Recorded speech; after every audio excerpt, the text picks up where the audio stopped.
Hello and welcome to the University of Arkansas System Division of Ag here at the Newport Extension Center.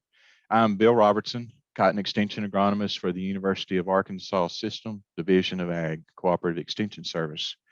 We are happy that you have joined us here today to learn about why cotton sustainability is important for the U.S. cotton market.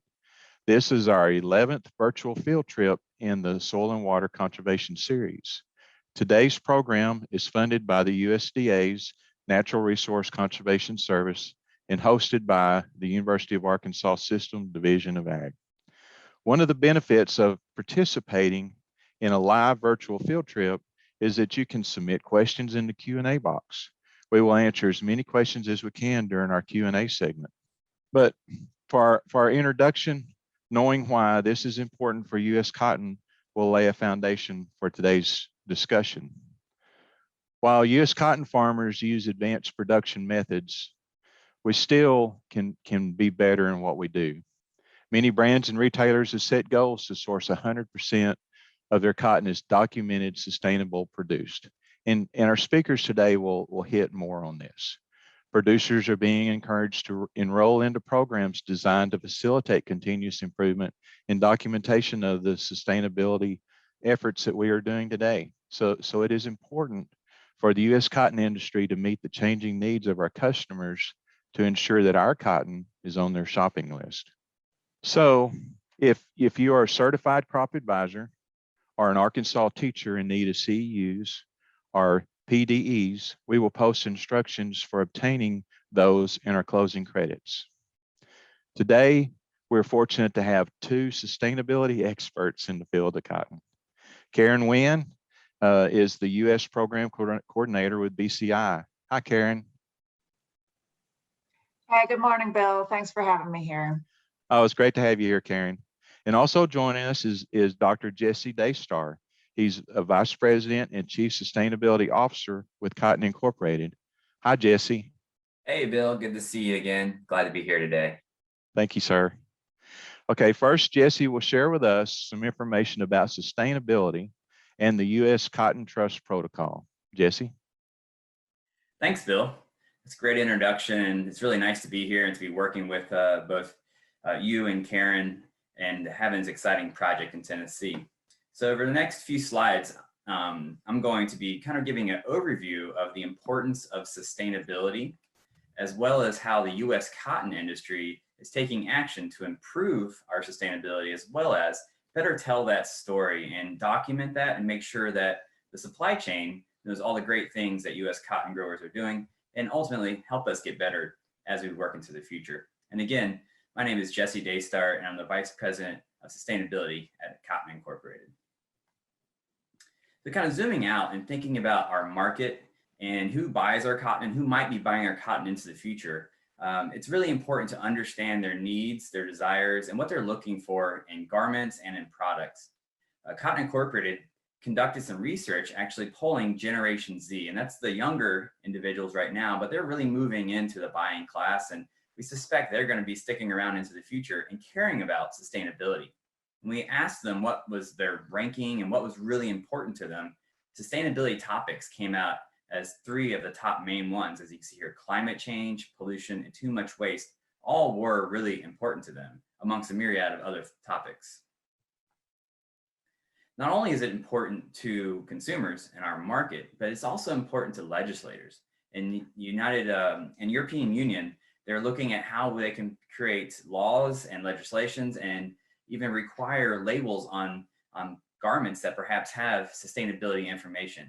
So there's a lot of movement here in requirements surrounding, if you want to conduct business and sell in the EU, you have to do certain things or have certain supply chain attributes to really conduct business. So that's coming down the pipeline. It's important that the cotton industry and the apparel industry get ready for that and make sure that we have the data we need to properly tell our story in that type of setting.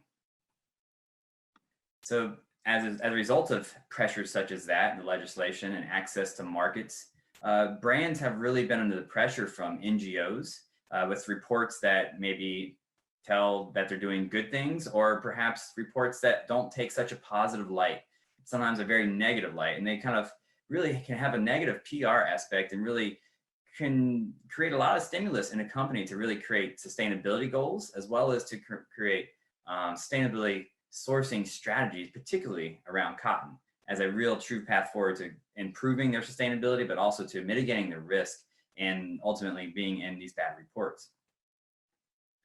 Within cotton in the United States, we actually have a great track record through time. We've certainly improved, and continual improvement is a core aspect of US cotton production. And as you can see here, over the last 35 years, data from Field to Market, the Alliance for Sustainable Agriculture, has shown that we've improved significantly. Pointing out just a few, we've gotten 82% better on water use efficiency and reduced our greenhouse gas emissions by 30% over the last 35 years. That's quite significant. But that's really kind of what we've been speaking to over the last maybe 5 to 10 years, but really brands are not so much looking in the rearview mirror. They're now looking forward to what are they doing into the future? How can they be part of the solution in terms of the global sustainability challenge? And a lot of brands have been making what we call science-based targets, which are sustainability goals generally around greenhouse gas emission reductions that correlate over to a temperature rise in the global climate. And many brands, as you can see here, have done that in just 2020. Ralph Lauren, Adidas, amongst others, have made these science-based targets to reducing their greenhouse gas emissions. One in a little bit more detail is Levi's commitment to reduce their own greenhouse gas emissions by 40% by 2025. And it's important that the cotton industry overall get better through time and make sure that they can be part of the solution for these brands so that we continue to have a market. Because if we don't, certainly our other competing fibers, such as Lenzing and these other competitors, are going to do that. And they're going to take our market. And we don't want that. We want to make sure that we have a place for cotton. And that's why the US cotton industry has created a sustainability goal of reducing greenhouse gas emissions by 39% by 2025. And you can see here that the greenhouse gas emissions goal isn't the only goal that the US cotton industry has adopted. And those are, to be clear, are not Cotton Incorporated goals.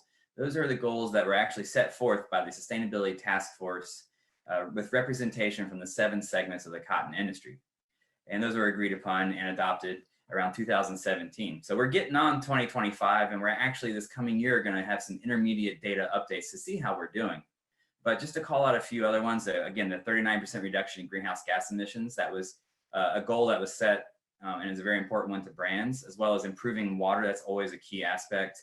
And another one that's really important that I think most everybody can get around is soil health, and we measure that here by soil carbon. So when we can put more carbon in the ground, improve the soil, by doing that, we can really improve most of the other indicators. You can reduce greenhouse gas emissions, improve your energy, reduce soil loss, improve your water, and ultimately sometimes even yield. So we really see it as a coalescing point for the industry to improve soil health to help us meet these other sustainability goals.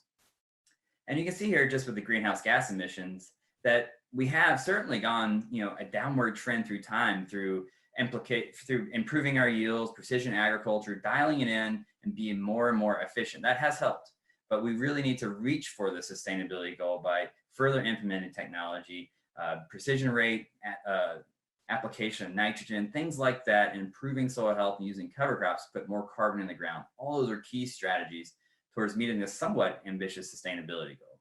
And having a goal like this has really been important in telling the US cotton sustainability story and showing the positive attributes of that to the brands who are looking for this and looking for ways to meet their own goals in their supply chain.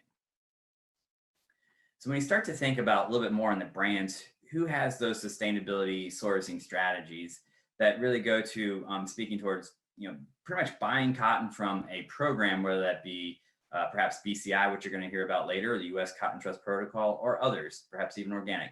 You can see here that there's a list of brands that really have highlighted key goals around 100% sustainably sourced cotton.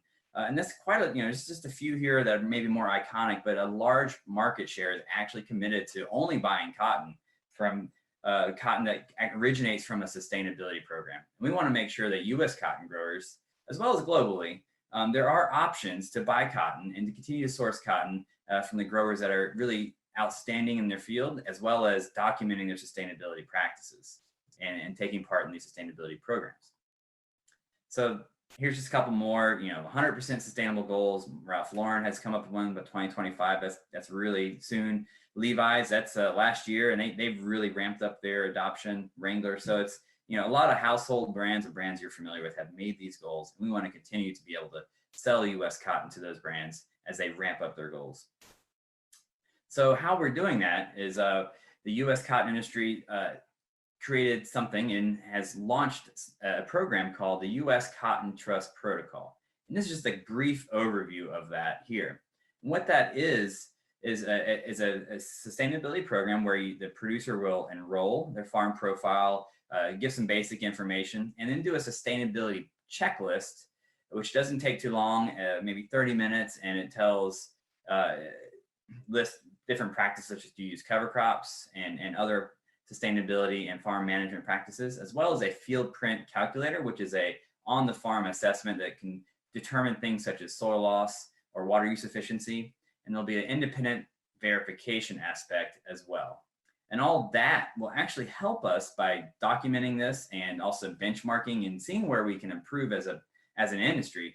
It's going to help us meet our 10-year sustainability goals, which is of utmost importance to the industry and to the world. And that'll also help these brands meet their sustainability goals because they're sourcing U.S. cotton.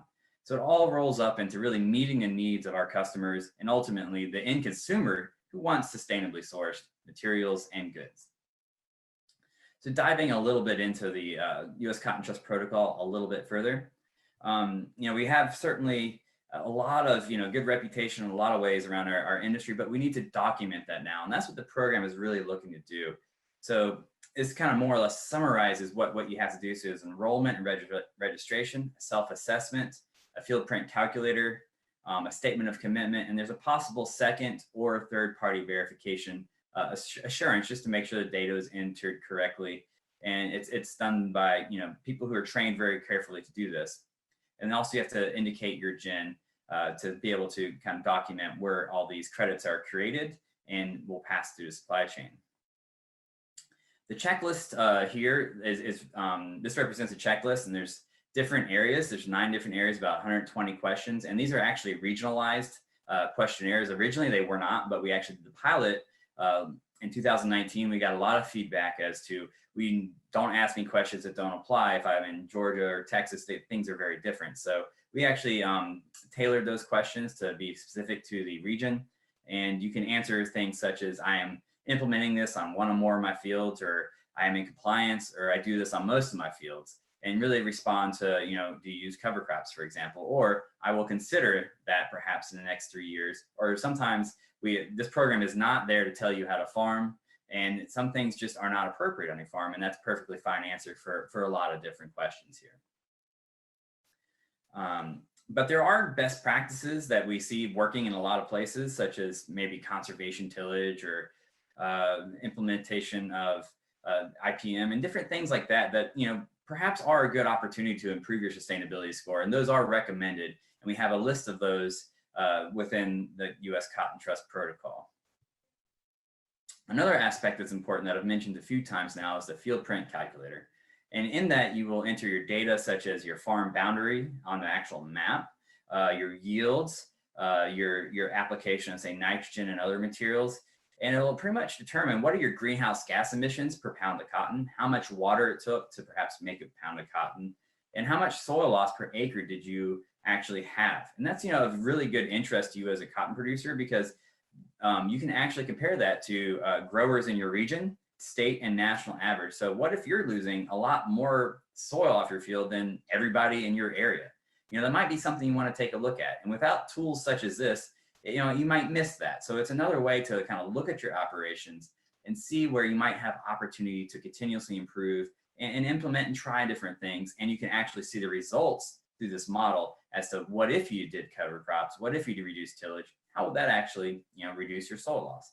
So it can really help you not only improve your sustainability score, but ultimately help your production system as a whole. So far, we've enrolled in this past year 300 producers, the 2019 crop, and we're looking to get about 1 to 1.5 million bales enrolled for the 2020 crop. And ultimately, by about 2025, we're hoping to get maybe around half of the US cotton industry engaged in this program. So we're definitely ambitious and we're getting this all together, but we're really relying on the leadership of the cotton industry to communicate this to their neighbors, to their friends, and to really have this be a community uprising towards getting this done. So certainly it's important that we all take this action if we can. If you understand it's asking you to take your time to do this, but it's important that we do this to have access to those brands that we certainly want to sell our cotton to. If we don't do this, we might lose that into the future. And it's only about 30 to 45 minutes to take the self-assessment, and maybe another half hour to enter your data into the field print calculator. So it's not a lot of time, but we do realize it is a time and thus it's cost to you. But it's ultimately there to preserve your industry and to make sure you can continue to sell your cotton.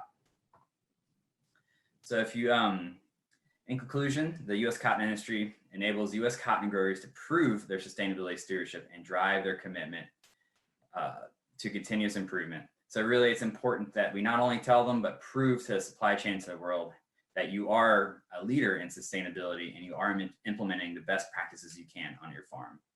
So I encourage you to go to the U.S. Cotton Trust Protocol website and log in, play around with it, see if it's right for you, learn a little bit more. Some great videos there. So I encourage you to do that and be open-minded about this and how you can help preserve the industry and maybe even expand the industry by telling our sustainability story.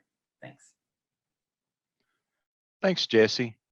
Now remember, you can enter your questions in the Q&A box that's down the bottom of your screen, and we will answer as many of those as we can live today toward the end of this broadcast. Next, we have Karen Wynn with Better Cotton Initiative, or BCI, and she's going to share some information about the Better Cotton program. Karen? So thanks, Bill and Jesse. My name's Karen Wynn. I'm the U.S. Program Coordinator for the Better Cotton Initiative. I'm based in North Alabama. The Better Cotton Initiative is a global nonprofit organization that exists to make global cotton production better for the people who produce it, better for the environment it grows in, and better for the sector's future. So BCI was established to build supply and demand for cotton that's produced in a way that's better for farmers and for the environment.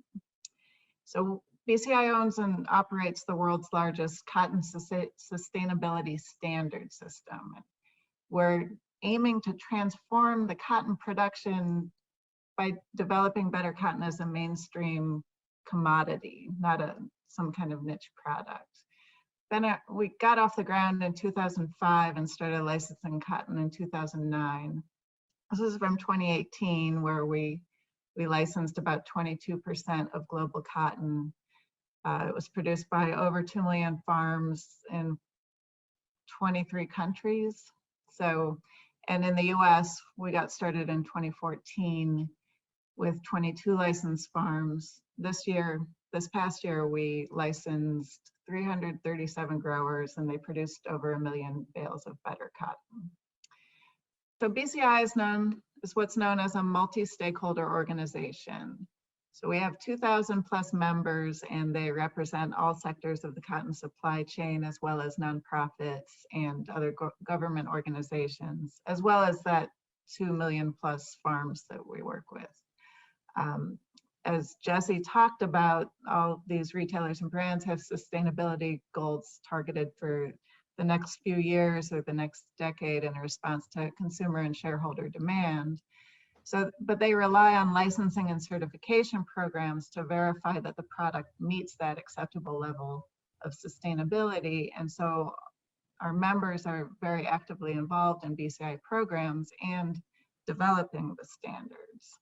I just wanted to show one example of how one brand is promoting better cotton. So this is an ad campaign from Kmart, and they're highlighting their commitment to sustainable sourcing. But I think what's important to recognize here is that not only are they highlighting better cotton, but they're also just highlighting the cotton industry and encouraging their consumers to buy cotton products with confidence. So, you know, that's the kind of rising tide that lifts all boats, right?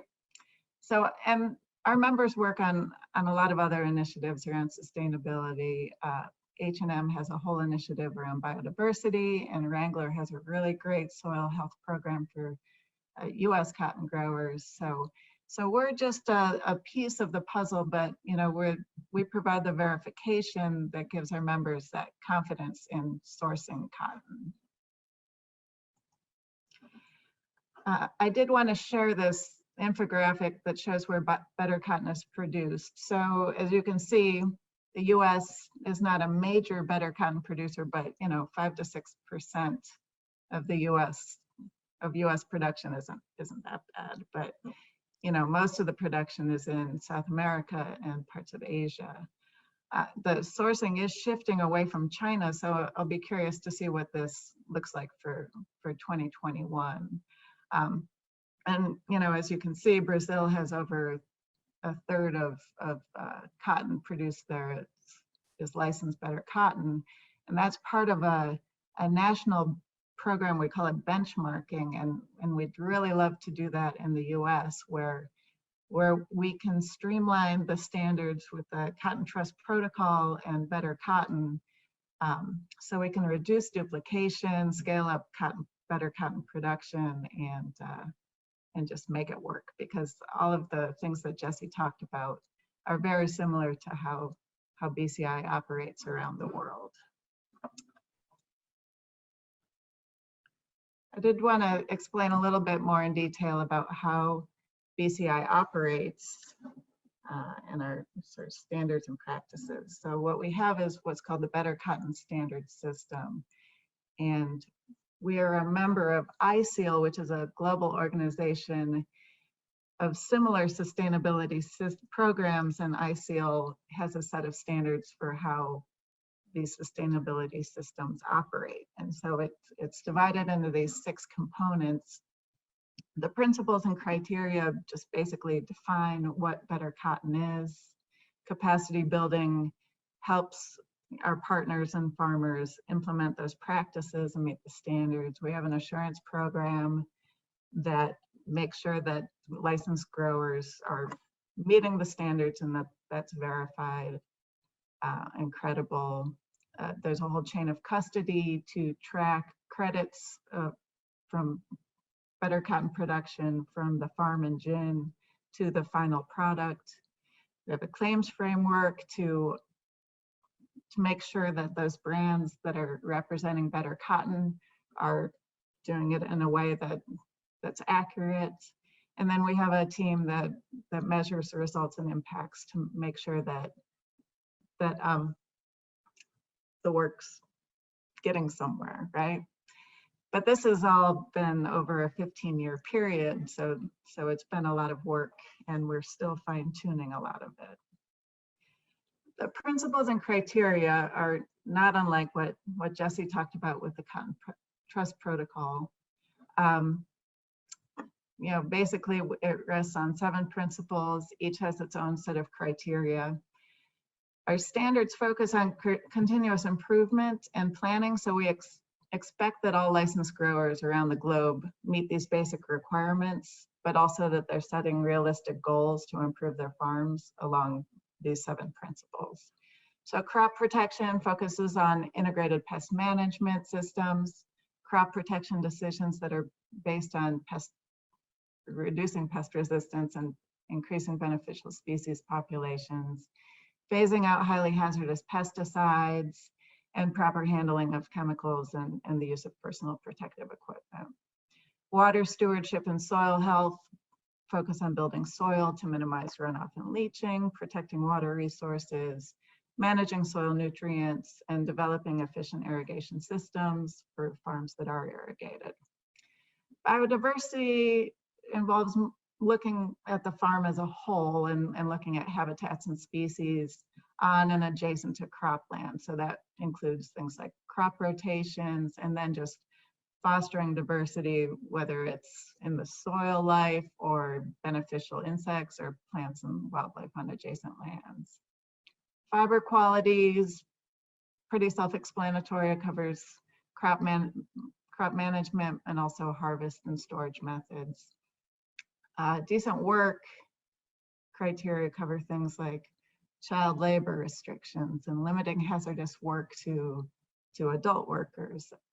making sure that we have appropriate disciplinary measures and clear policies, equal pay for equal work, and the right of workers to bargain collectively. And then the management systems criteria is really around ensuring that record keeping and policies are in place so that these practices can be implemented, monitored, and evaluated. So I just want to recognize that, you know, a lot of this is not new to cotton growers. And I've met plenty of growers that have adopted a lot of practices, not because BCI has recommended them, but because they've seen what cover cropping and conservation tillage and protecting beneficial species all do for their operation. So in that case, we're really verifying the work that they're already doing and continuing to improve on. And that's basically the ideal situation, right?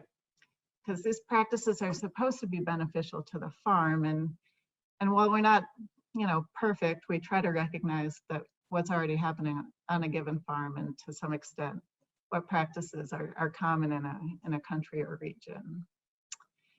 So I did want to talk about just one example of how the principles work in relation to one practice. So just talking about cover cropping, since this is a key part of the research that's happening at the Agri Center, I wanted to talk how that impacts 6 of the principles. So starting with soil health, you know, if you have winter cover crops, they're protecting the soil surface, keeping soil microbes active, improving drainage, infiltration, compaction, soil structure, improving fertility with, you know, the effective soil depth, nitrogen fixation, you know, preventing erosion of your topsoil and runoff of fertilizer. All those soil health improvements are improving water use efficiency, right? They're helping with infiltration of irrigation water or rainfall, improving drainage and water holding capacity with that improved soil structure and the increased organic matter. Whoop, sorry.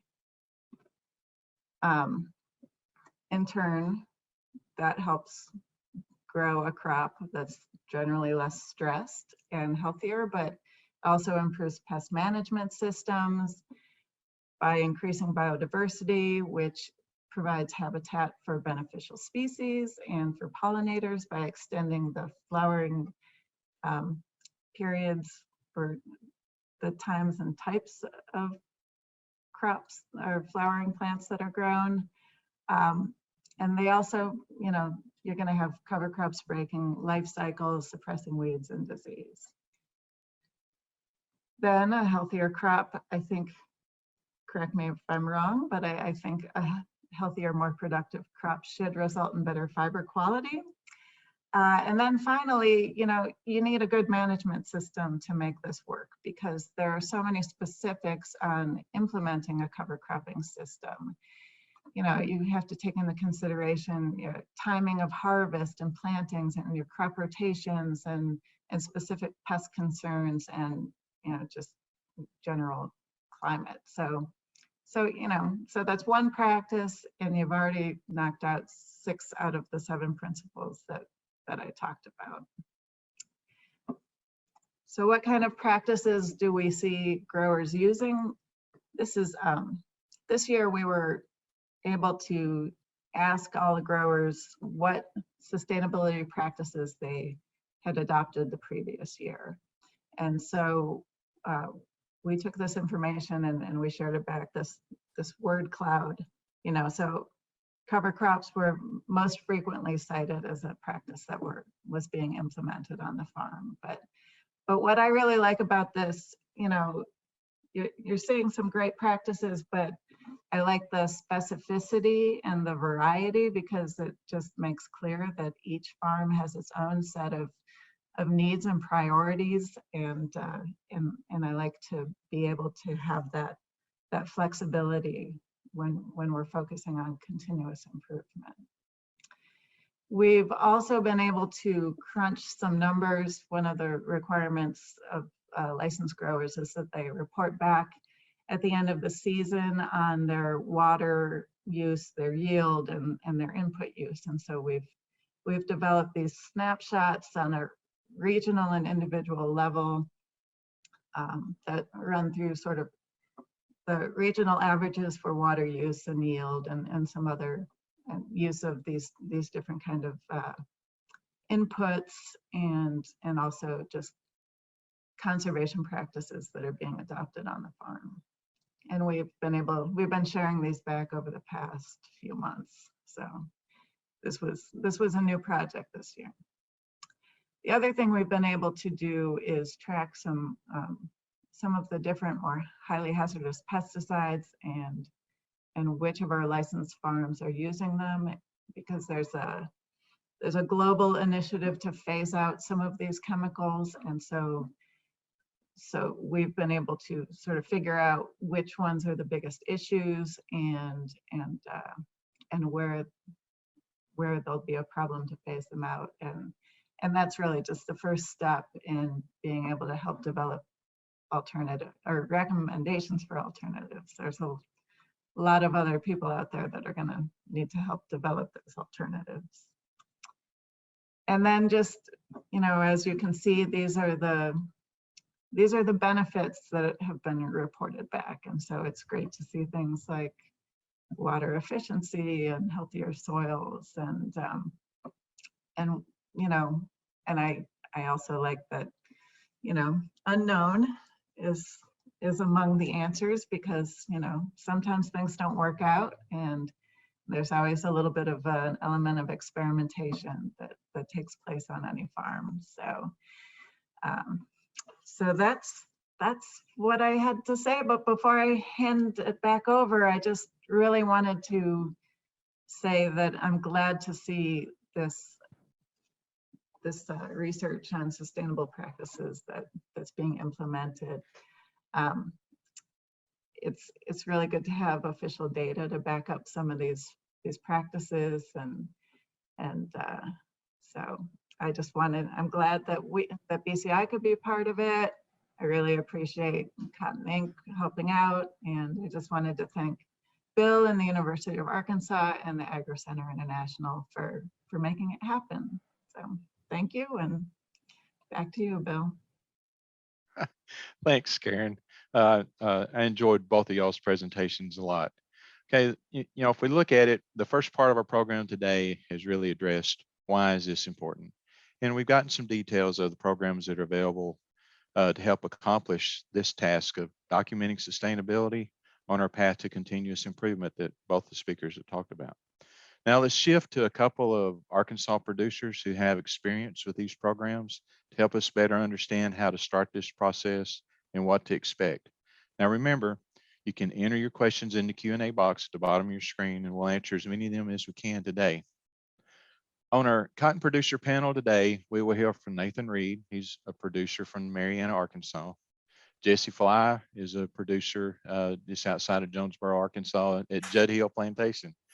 But Nathan, give us a little bit of background on yourself and your family farm. So I'm Nathan Reed, live in Marianna, Arkansas, farm in Lee and St. Francis County, farm cotton and furrow rice, corn, soybeans, milo, but I consider myself a cotton farmer above all else. Have been involved with sustainability issues within the cotton industry for a while now, and excited to see the U.S. Cotton Trust Protocol begin to take effect and to be promoted. Thanks, Nathan. Jesse, give us a little bit of brief intro on you, and then we'll move into our discussion. Yeah, my name is Jesse Fly. I farm in Poinsett County with my dad and my brother, and we farm cotton, corn, rice, soybeans, and peanuts now at this point. I'm kind of like Nathan. I still consider myself a cotton farmer. It's always kind of near and dear to our hearts here in Poinsett County, and we're excited about proving that we're sustainable with this project we're trying to get going. Yeah, thanks. And I know both of y'all are very much a family farm. In fact, I came to Arkansas in '95 from Texas, but I worked with both of your dads, and now then working with y'all, it's great to see the family tradition that we have in our farms. But to start off with a question, Nathan, what programs do you participate in? So I am currently just U.S. Trust Protocol. We were previously BCS growers for many years. Our cotton merchant who we sold to really wanted us to be, or BCI members. The thing about the trust protocol, it's brand new. It was a program created by farmers for farmers in response to brands and retailers in the cotton industry needing proven sustainably sourced cotton. So American cotton growers, we know that we're sustainable. We know the practices that we have implemented, especially compared to the rest of the world, are extremely sustainable. But we have to have a way to prove that. And that is where the trust protocol came along. As you saw from Mr. Daystar's presentation, brands and retailers from all over the world are demanding that their products are sustainably sourced. Well, we know our products are sustainable, but how do we prove that? And that is where the trust protocol came in. Really, Cotton Incorporated and National Cotton Council, which is groups comprised of farmers, came up with this program so we can show what we're doing that's sustainable.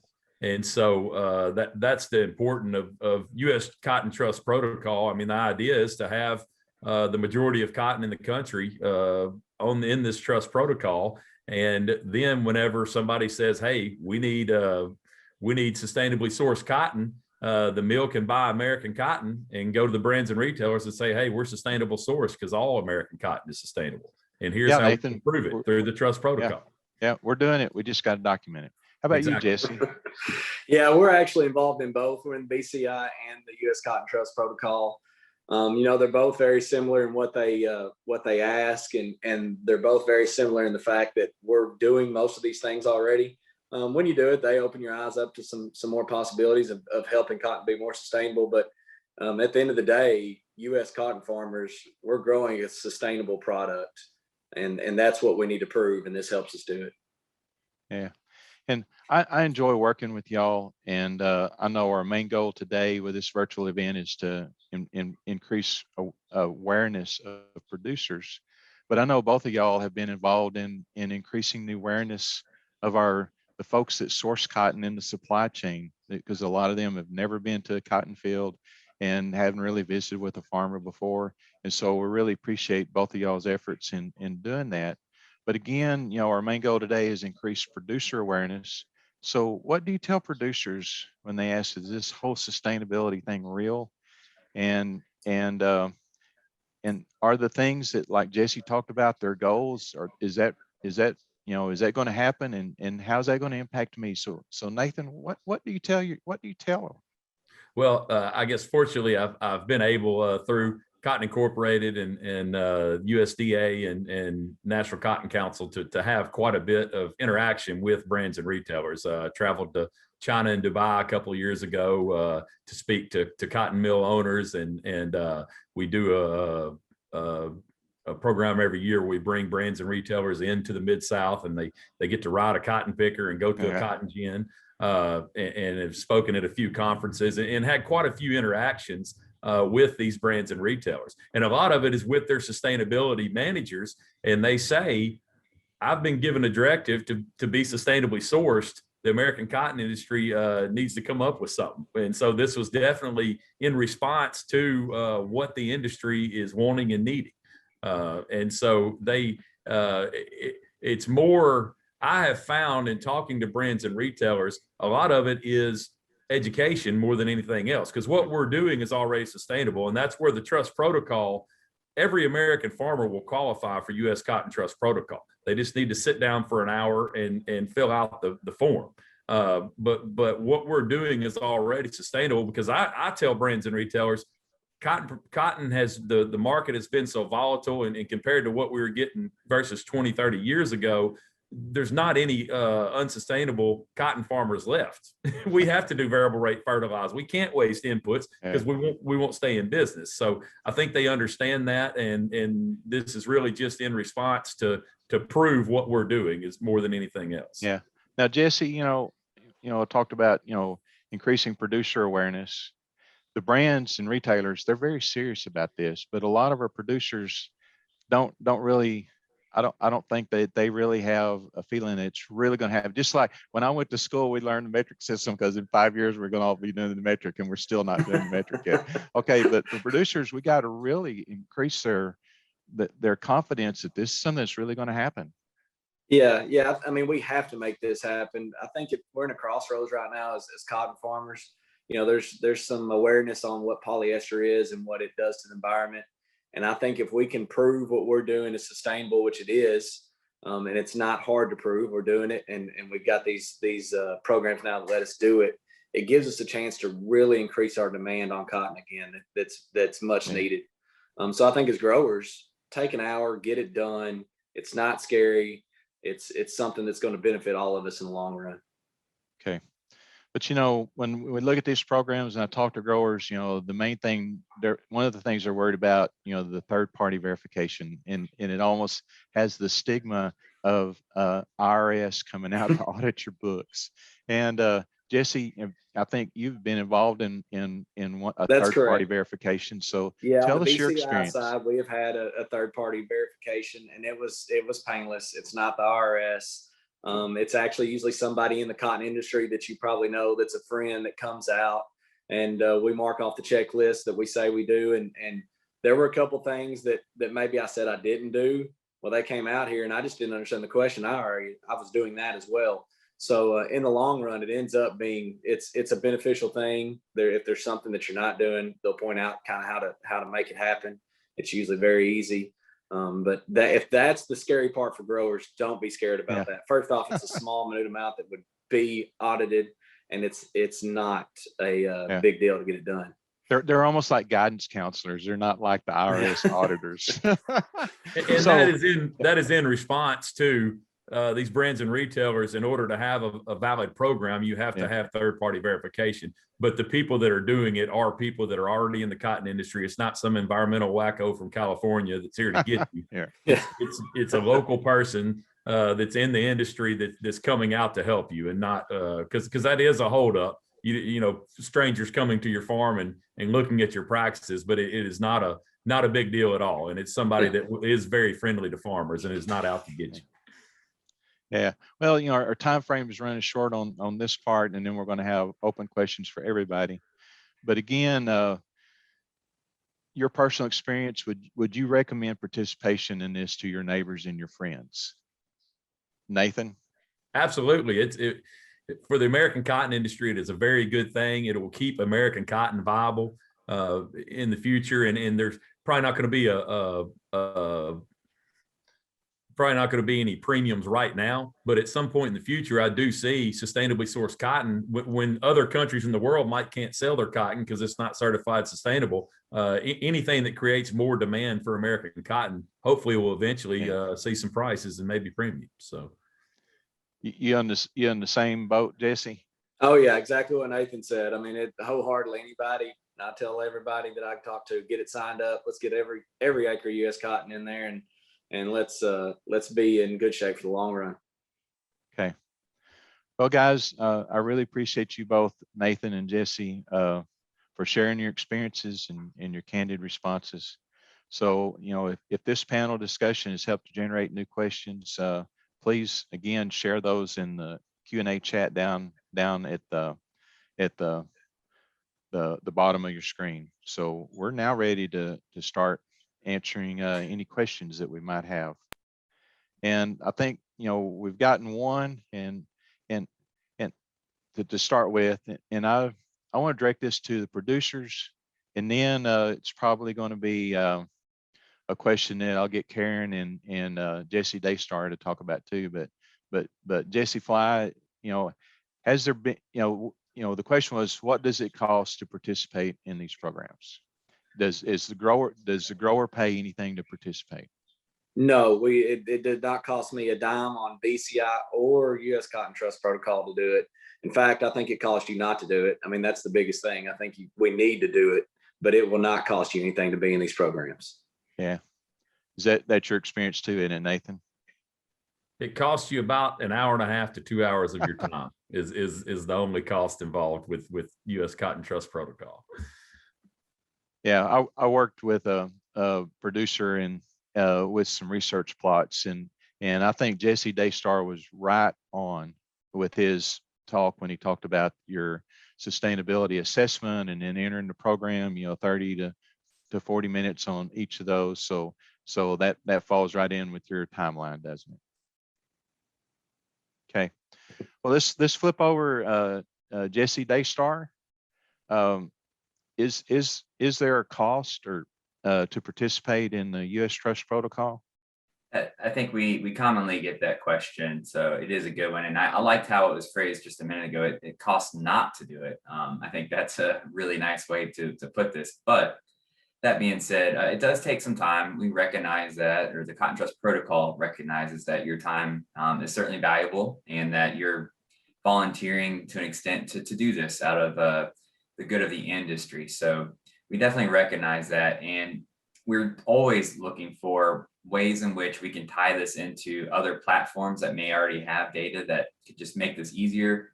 Always trying to figure out how we can streamline this and make sure it costs you as little time as possible while it brings you as much value as possible. So right now, of course, it does not cost you any financial thing, any money, just a little bit of time. And we're thinking and trying to figure out ways we can better provide value to you and compensation where it makes sense. Okay. Karen, there's not a cost to producers participate in the BCI program. I know y'all are kind of the flagship, kind of the standard is out there that the brands and retailers are used to dealing with. But how would you like to address that question? Right, yeah, just like the Cotton Trust Protocol, we don't ask growers to pay for their verifications. We have a structure where we work with merchants or co-ops or other sort of intermediary partners that will cover the cost of the third-party verification. And rarely, every once in a while, someone wants to be independently certified or licensed better cotton grower, and they would have to pay for the third-party verification, but we bend over backwards to find ways to make sure that they don't have to pay for that. So yeah, and the time commitment is about all that we want to ask of our growers. Yeah, because I know both programs are really streamlined, and I know y'all have evolved greatly over time. There's maybe some rumors on a good while back when I first heard of BCI, it maybe wasn't as easy to enroll in as for a U.S. producer, but y'all streamlined that. I think it's really great. So y'all made a lot of improvement, and I think it's a good program. Okay, thanks. Yeah, I think Nathan was subjected to the worst year of the program. Yeah. But anyway, but just with these programs, we're wanting continuous improvement with producers, but even on y'all's end, y'all are striving for continuous improvement, and y'all work with farmers to make it fit there, but also working with brands and retailers to make it fit better for them. Yeah, I agree, Bill. If I could just add on to that, we did our pilot last year, and we got a lot of great feedback from folks on this call and many others. And to think that we're going to get it 100% right out of the bag, that's just not right. So we've really taken that to heart, listened to the producers, improved the questionnaires, and that feedback is great. And the industry is expecting for you, and financially, you're going to have to continually improve into the future. And so is the Cotton Trust Protocol, as well as Better Cotton Initiative. These things will ever be evolving, and that feedback is really critical to us making these programs better as well. Okay, Jesse, while you're on, I'm gonna hit you first, and then All I'm right. gonna follow up with Karen. Okay, I'm a producer. I watched this. I said, hey man, I want to sign up for this. Okay, what do I need to do to sign up for the Trust Protocol? Great. Well, if you're convinced, or if you still just want to learn a little bit more, I suggest going over to the Trust U.S. Cotton Trust Protocol website. You can just type in, Google U.S. Cotton Trust Protocol, for example. Then you click on the website, and there's a lot of great videos on there explaining and showing you visually how it is to actually say enroll your field, or to really get into the system. So just kind of maybe take a look at it, and you'll see it's not too hard. And then from there, I think there's an enrollment button where you'll click and just start entering your information. Maybe plan for an hour of time just doing it right there. It's not going to be too bad. So I think that's probably the best way. If you have any issues too, you can email the U.S. Cotton Trust Protocol. We have somebody that can help you walk through that. So if you don't feel comfortable doing it yourself right there in the spot, just email them and we'll get to you and walk you through that because we really want to have you in the program. All right, Karen, how do we enroll in the BCI program, into Better Cotton? Well, unfortunately, we don't have a handy web portal, but I would recommend just reaching out to, I guess I can put my email in the chat, or, bettercotton.org is our main website, and the US program has a page with contact information there. But really, I talked about our implementing partners, and what we would do is try to connect each grower with an implementing partner that could help walk them through the process and make sure that any costs are covered. So. Okay. Now, excuse my ignorance on this, Karen. Is this a gen-wide program, or can specific growers in it within a gen be in BCI, or is it a gen-wide program? No, it's really, we license specific growers, and so we have a few gins that almost all of their growers are licensed, but then we also have a lot of gins where just a handful are licensed. So it's pretty flexible. Okay. And Jesse, Daystar, you can have individual grower license. It doesn't have to be a whole gin, correct? Yes, we encourage individuals to sign up. If your gin's participating or your merchant's kind of helping you enroll, that's great too. And a lot of times that is the case, but anybody can sign up. All right. Well, while the two of y'all are on, I saw a question that come up about third-party verification. And I was going through the participant list, and there's producers on there, but we've got county agents and we've got consultants and all that. So if somebody's interested in maybe having an opportunity to provide services to be able to be a third-party verification person, how would they go about following up on that? What's the process? For the U.S. Cotton Trust Protocol, Bill, the Cotton Trust Protocol has selected an entity to actually do that as an independent verification. So that's who we're going with now, and we're going to develop that system and see how it works. And we're taking a lot of time to make sure we do that right. So that's kind of our direction now, is the third-party verification. Okay. And I assume same type of system with BCI, correct, Karen? Yeah, we actually, well, we have a handful of verifiers, and we try to make sure that we rotate through the different verifiers on farms so that they're not visiting the same farms multiple times. So, but a lot of them are, we have a whole application process that's also on the Better Cotton website. But, some of them are just people that work in industry that are interested in helping out, and they just need to have experience. It helps to have experience in verification, but we also have a annual training where we walk them through the process. Okay, because I know some of our consultants out there, are very talented, and some serve as technical service providers for NRCS and other things. So this might really fit right in line with some of the things that they're doing. Building on that, Bill, the verification part, where that is one component of all of this, but where we're really seeing we need more help from the industry and folks like you just mentioned is getting growers enrolled, just really talking about this, exposing it to people who maybe haven't heard about it, and providing that information, and maybe even helping them enroll, sitting down with them. That's something that the industry needs to kind of come together to help the producers take the time and just help them enter the data if they need it. That's really where I think we can have some good overlap. And if any of these folks, extension people, agents, and others, they want to learn more about the process, we have and can do trainings for those people so that they can take that information, materials, and go talk to their people they know, the growers they know, and help them enroll. So we're actually doing that in a few places now, and we see that the extension agents as an important part to drive enrollment. So really do encourage reaching out on that one. Okay.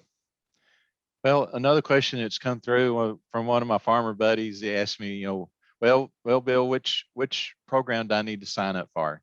And I thought I'd hit Jesse Fly or Nathan on this, but I know Jesse, you talked about being involved in both programs, and my experience working with a few producers I have is signing up is pretty much the same, but I hadn't gone through the whole process of marketing the cotton and all that.